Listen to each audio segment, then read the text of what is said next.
Welcome, Cassidy. Hi. Cassidy's going to be one of our 32 authors at the Fall Book Festival that is taking place in downtown Greer at the historic Greer Depot on Saturday, October 18th from 11 to 5. We're going to have 32 authors, 49 genres, and around 150 ish book titles. So, nice variety. And you have about 13 of those. So please share with us about all of your book titles. I actually have 14 now. Oh, well, I had hey, one yay. published at the That's why beginning I of go with August. approximate. This is why I do approximate because some authors are like, I'm bringing more, I'm bringing less.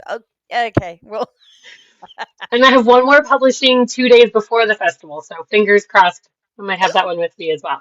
ooh, that'd be fun Um, too. for the most part, I write spicy contemporary romance. Hmm. My most recent published book, published August 8th, was my very first paranormal romance.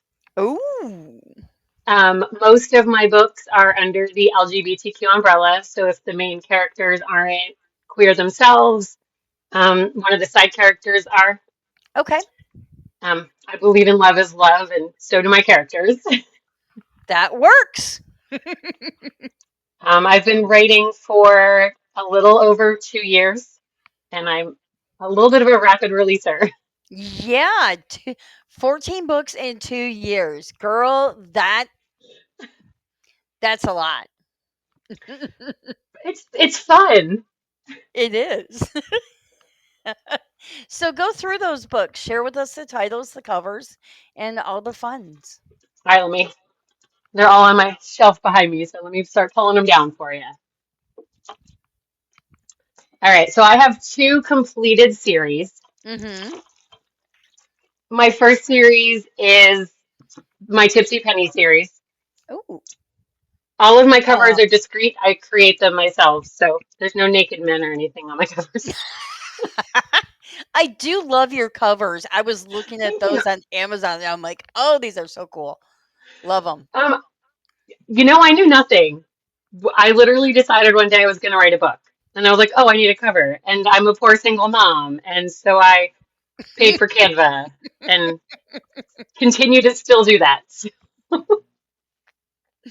Um, Hazel's Harem was my debut novel. This is an MMFM, so three men and Hazel. She's a single mom to a 12-year-old. Um, Almost all of my books have no third act breakup, so they're just very angsty, or I try to write real life situations, so you're probably going to end up crying at some point in one of my books. Tissues not included. Bring your own. Yeah. Got it. The second book in the series is Della's Delight, which is Hazel's best friend. And I like to think of this book in like three acts because the first chapter of this book is the same as the first chapter in Hazel's book, but through Della's perspective. Okay. Yep. Yep. And so, where Hazel's book then jumps into a timeline 12 years ahead, we stay in Della's book. Oh. So, I kind of think of it as like pre Hazel, and then the middle of the book is kind of back in Hazel's book, and then Mm-hmm. there's after Hazel's book where you get her the Oh. rest of her story. Okay.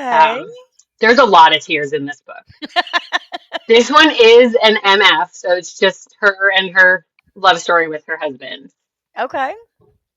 Then the third book in the series is Winnie's Wishes. Winnie is Hazel's daughter. So she is 12 Oh. in this book, Okay. and she is 22 in this book. Nice. This is also a male-female book. So I do have some, but obviously her parents are in a poly relationship. Okay. Um, this one is single dad and nanny. So she Oh. is the nanny with a little bit of an age gap because it's dad's best friend. Oh.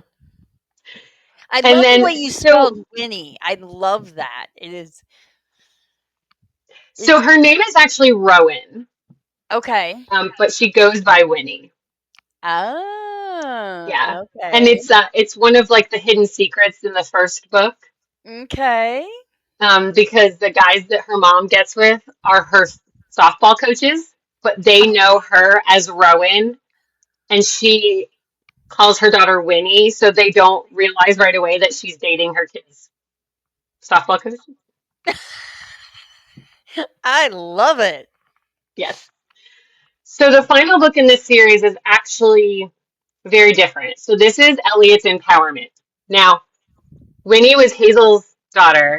Mhm. Elliot is Della's son. So, which is Ah. also Winnie's best friend. So you've got Okay. best friends in the first two, and then the kids' best friends. Nice. But this one is special because it ties in with my other series. Oh, Let me grab those. I love this. Your brain thinks along the same lines that I do. I love it. Oh, I don't know. It's kind of scary. All right. So my second series is based in Chicago. Oh. We'll come back to Elliot's. So this is my You're Enough series. And these books have a lot of heartache for Okay. various reasons. Um, so Annie is female, female, male. She is Okay. a grumpy billionaire because why are Oh, the guys always the billionaires? I like it. She's the billionaire. Yes, I My love switching goodness. those gender roles. Yes. Um, and this was super spicy for me because I wrote Hazel's first and then came to this one. Mhm. So like I bounced back and forth between the series when I wrote them, and Okay. my books got spicier as they went. This one has a hilarious dog in it. All the books in this series have dogs. Oh, I nice. don't know why. They just all have dogs. Awesome. So that's Annie's story. The second book in the series is The Rescuer's Heart. Oh. This is an MF, um, with a surprise baby. Not a surprise, like a one night stand, Okay. unplanned baby. Unplanned. Okay. There is, I don't know if I have to use like TikTok words, like smooth, unaliving, attempt, Okay. personal unaliving. I don't Okay. know if I have to be careful with my words. Um, an attempt in this Okay. book. Uh, and I actually wrote this one off of an ex-boyfriend who did unalive himself. So this was very near and dear to my heart. He survives in this book, so I got to write like his happily ever after. Ooh, nice. Um, but yeah, anytime I see anybody reading this book, it's always like, oh my gosh, it's so nerve-wracking for me. But Justin is a paramedic. You meet him in Annie's book, Okay. and he is a paramedic, and he has a one night stand with Nicole, and she gets pregnant, and they kind of go through it. Interesting. I'm Then loving the the twist. next book in the series, so this is Spencer's book, Never Again. She is Justin's paramedic partner. So you Okay. meet her in the previous book. Um, Spencer is neurodivergent. She's autistic, Okay. and she ends up having four men that love each other as much as they love her. Interesting. So she has a firefighter, a nurse, a male nurse, a cop slash dispatcher, and a club owner. Nice. It very diverse. Yes. Well, but she works in the field with all of them. Okay. Yeah. And there's stepbrothers in this one as well. Wow, you're hitting all of the different. Yeah. Now, what's different about this book that I had never done prior to this one is it ends in a cliffhanger, Oh, which, we like cliffhangers. but I don't as a Oh, reader. And the longer I And wrote you this wrote book, a cliffhanger. I realized that there was a side storyline that had to continue. Okay. So Spencer's storyline ends in this book, but it ends Okay. in a cliffhanger that leads you into the next book and the final book in this series, which is Never Fear Again. Okay. And this is Katie and Victor's story. It's a bodyguard romance. Ooh. It's male female. Katie is a single mom, Mhm. and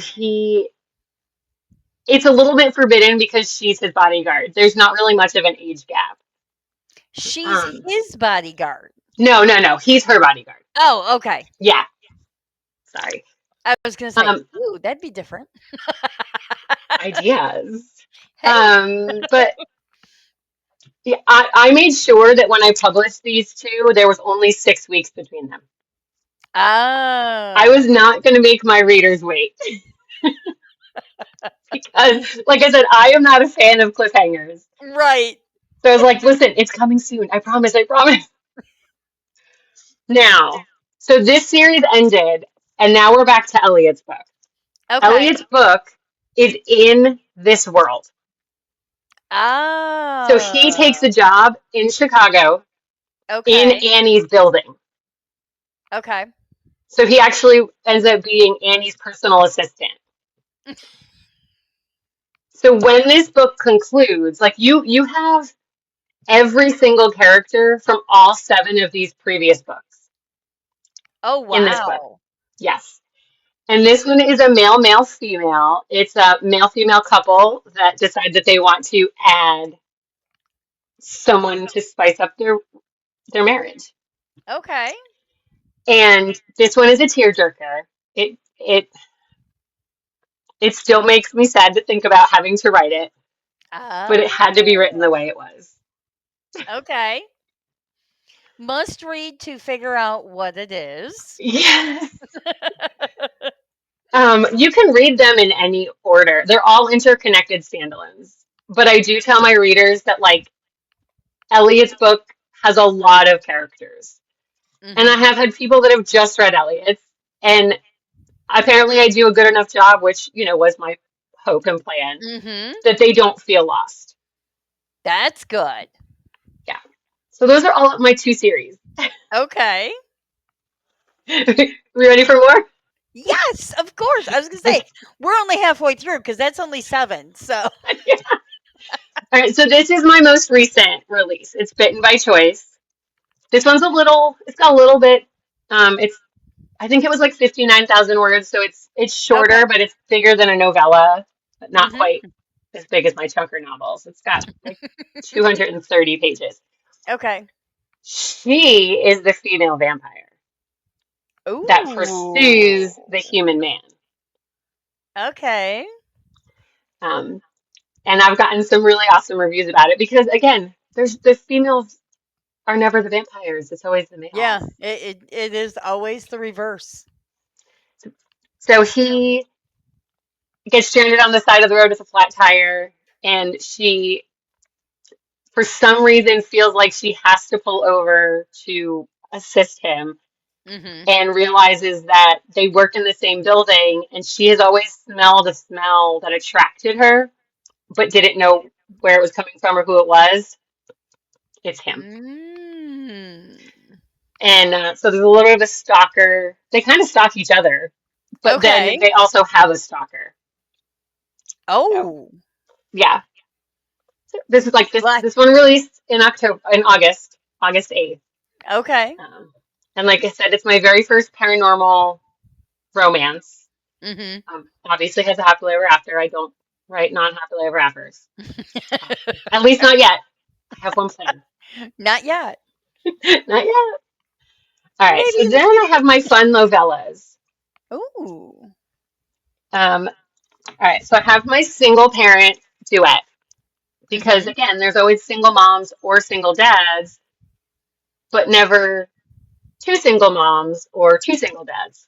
Okay. So that's what I wrote. So Caffeinated Passion is two single moms. Penny is a well-off accountant. Mhm. Stella is a down on her luck waitress. They find out that their kids go to school together, they're in the same class, and Penny offers to help Stella out with a more permanent job of being a nanny. Oh, okay. And uh, Stella explores her sexuality with Penny, Okay. and they fall in love over Nice. milkshakes. Over milkshakes. I love it. Um, so the wrong hookup is two single dads, Mhm. and just as the title suggests, uh, they accidentally hook up. Toby hires a mechanic to come over later in the day to look at his car, Okay. but in the morning had scheduled a little online hookup because he was lonely. And a gentleman comes to his door, and it was the mechanic showing up early, not his hookup. Mm, And the mechanic just goes with it because, heck yeah. that is And awesome. Toby is mortified when he realizes that he just like almost essayed the very, very willing mechanic, who then says, "If you ever want to do that again, let me know." Ooh, Now nice. they are friends with Penny and Stella from the first book, so they Okay. also appear in this one as well. Those are my little novellas. Then I have Paint the Night Blue. This is a reverse age gap. So she is a 40-year-old newly divorced female, Okay. and her sister convinces her to go out to the club one night, and she catches the eye of Ian, who is a newly unemployed, very young gentleman, and he goes home with her for the night. Nice. And she is, and now by plus size, I don't mean she's a little fluffy. She has chafing and tiger stripes, and he loves everything about her. That's awesome. And Like this was my midlife crisis book. I love that the main character though is not this perfect model beauty queen that oh, he didn't realize she was how old she was. He did not Love care. it. He did not care. Then I have Zeke's Soapy's Secret. This is a polycule book. Somebody in a Facebook group posted this little blurb once. It was like a meme, and it Mhm. said, um, Day 89 of infiltrating the polycule. I've become the dish martyr. Nobody knows who I belong to, and my biggest fear is that someone's going to ask who I belong to. Something along those lines. Mhm. And after I had written Elliot's book and it was super heavy, I needed something fun and light. And I went through my idea docs and I saw this, Mhm. and I'm like, this is perfect. Yep. So Zeke follows home a bouncing bisexual, as he refers to him, from the diner, um, because he dropped his wallet. And so he's trying to like track this guy down who's literally jogging down the road, and Zeke's not in the best of shape. So he's just like, I'm just gonna follow this guy so I can give him his wallet back. Ends up finally catching up to him in front of his house, Okay. and the guy's like, "Oh, come on in," assuming that he's just here to see one of the other partners in the house. And so Zeke comes into the house and is like enthralled with the dynamic around him and just starts doing dishes and helping out with dinner, and they have lots of fun times because everybody just assumes that he belongs to somebody else and nobody asks. Interesting. I like it. Yep. Oh, and all of my books are multiple POVs, so you get everybody's point of views. Okay. And the final one, this is a high stakes Christmas. This started as an anthology piece that I had written. And so it's Okay. this one's tiny. It's 92 pages, but Oh, it's like quick read. 87 pages of spice. Wow. Um, Morgan's boyfriend goes to his annual Christmas Eve poker game with his friends, and she is supposed to pick him up, but a storm is about to come, so she drives him, or she drives to go pick him up, and they end up getting snowed in. Um, so the requirements for this one when I wrote it was why choose snowed in, and somewhere something has to deal with tinsel. Okay. I Thus wrote the one of the Christmas guys part. having a Christmas shirt that was like a Ah. bare chest, like a woman's bare chest, Mhm. having tinsel tassels cover the naughty bits. That's awesome. But this was another like everybody loves everybody and they all love her. And like I said, it's like 95% spice. Nice. I Well, write smut. I mean, if we're being hey, honest. well, that's good because and that's part of where when I was figuring out who was coming to the event, I go in and I look at what books does everybody have? How can I get the biggest variety? So and you've got variety all within all of your books, even though they're all romance and they all fall into the LGBTQ area somewhere, at least one of the characters. Um, all of your books are very different than what I would call what has been previously standard romance. So Mhm. you're breaking out of those norms, which I just think is so awesome. Thank So you. what got you writing these particular books? What inspired you? So I was a reader of these genres anyway. Okay. But I was scrolling through TikTok one day and somebody posted like a little video clip where it was a dark-haired guy covered in tattoos pumping gas, and then the camera panned to like a blonde guy with like a collared shirt, and then she popped on stitching the video, and she was like, "Okay, but what if?" And she kind of gave like a loose storyline of a woman meeting two different guys and starting to date both of them and then realizing that they're roommates. And then instead of them saying like, "Oh my gosh," they're like, "Hey, what if we share you?" And I was like, I could write that. So it was a Tuesday. It was a Tuesday that I saw that. And I was like, I could write that. And on Wednesday, I was like, I mean, I could probably write that. And I kind of just started toying around with ideas in my mind. Thursday night, I'm lying in bed and I opened up an email and just kind of started typing like a paragraph or two and I Mhm. emailed it to myself. And by Friday morning, I was typing. And by the end of the weekend, I had 10,000 words. 10,000 in one weekend. That is awesome. Like literally a week prior, no desire to ever write a book. Wow, you went from 0 to 60 miles an hour, if that slow, and and in 2 years' time, you've got 14 books with another book on the way. Yep. W Where do you see this taking you? Because you weren't previously writing.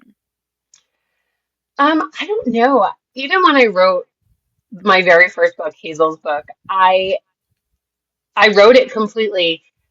And then as I was doing my editing, Della kind of started like niggling at me. I had no idea I was going to write any more books. Okay. Um, and so Della started kind of like niggling at me. And at that point, I had had an ARC reader who offered to be an alpha reader. And so I kind of started bouncing back ideas with her. And she was like, well, what Mhm. if you change the epilogue a little bit and give Della a storyline? And I was like, okay.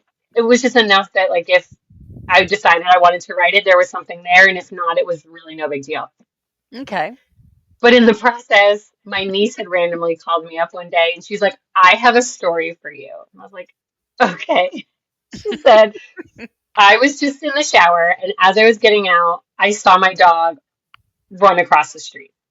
Her dog had jumped the fence and was running across the street. So she just threw on an oversized t-shirt, soaking wet, and ran across the street and tried to like casually have a conversation with her neighbors while also trying to like not let the wind show any of her naughty bits and hold her dog. And she was like, that needs to be the beginning of the story. So that's how Annie's story begins.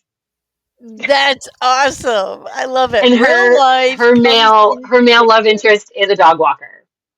And so Oh. she happens to suddenly need a dog walker and reaches out to him. And just I never knew how many stories each series was going to have. It was just whatever character spoke to me Mhm.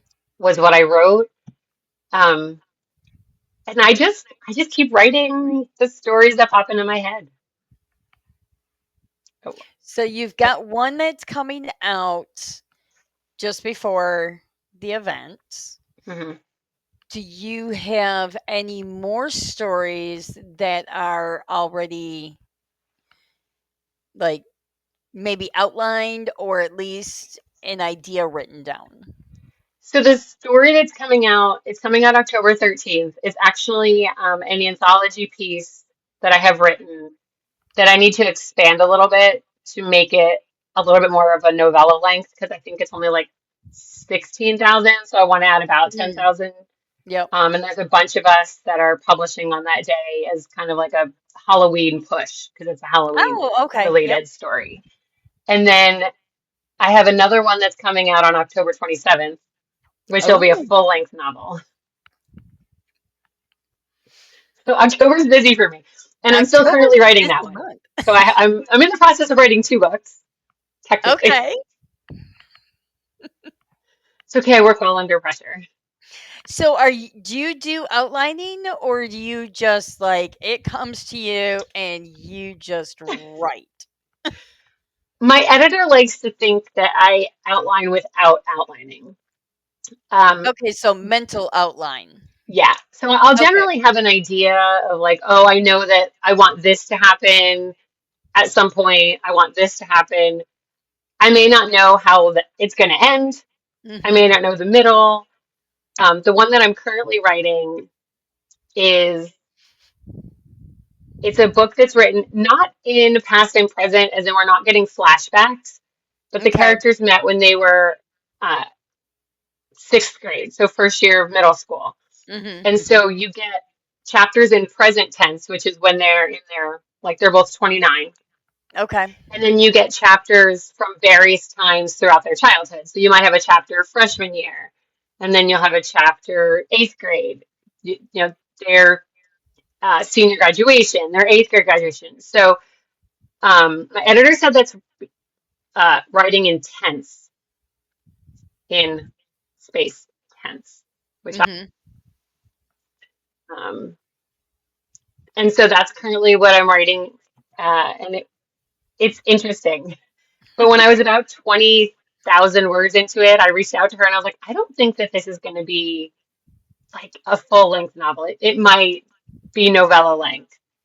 And she was like, no, you'll figure it out. You'll figure it out. And now I'm at like 96,000 words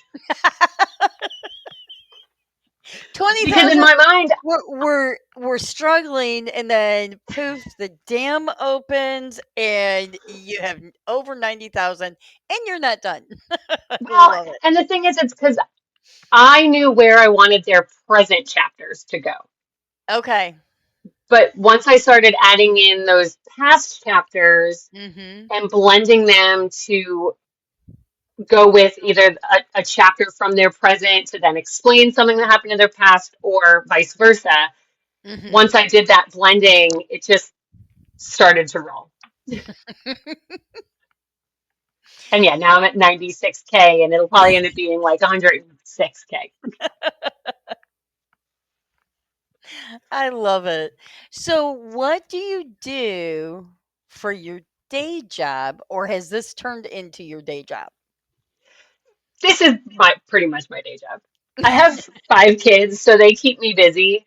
Okay. And I DoorDash in between Ah, writing and taking kids to doctors and dentist appointments and scouts and soccer. So very busy with the Yeah. kids. So what approximate ages are your kids? So my kids are 8 to 14. Okay. So you are definitely busy with kids. Tho- Those are very active ages. Yeah. Oh yeah. So this is wonderful. So you've got 14 titles. You've got two coming out in October. You've got two more on the burner that are coming out. I I can't wait to see all these books in person though. I mean, that's going to be so much fun. Um and it's going to be a great day. We've got so many different personalities and people coming. Which is what every event that I put together, that is my goal. Hmm. How much diversity can we get? Of course, applications kind of tend to uh, figure that out. Like who do we get that actually applies? But of those applicants, I try to get as diverse as we can. And I love it. so I absolutely love your books. I cannot wait to meet you in person. This is going to be a fun time. I'm so excited. Me too. And thank you for taking time out of your day to come join me. This has been so much fun. And I will see you in October. A month. Less than. I can't wait. Thank you so much for being Thank here. you.